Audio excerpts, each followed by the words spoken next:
o concreto, fez pressão na parede da nossa cozinha e desabou tudo. Desce lá.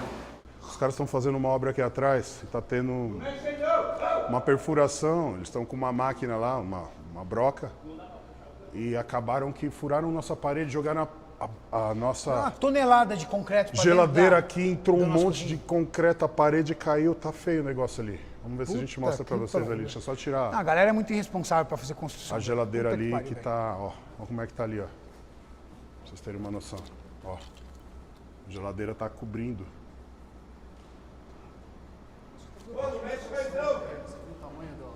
Olha como é que tá isso aqui. Só que é o seguinte, eu acho que eles estavam concretando. Eu acho que ele tá colocando Tem aqui, concreto. ó. O que acontece? Eu acho que a isso, base que eles fizeram para poder Mano segurar o do concreto céu. não aguentou, rompeu e veio para cá. Olha a cozinha como que tá. É, eu deixei mutada a live.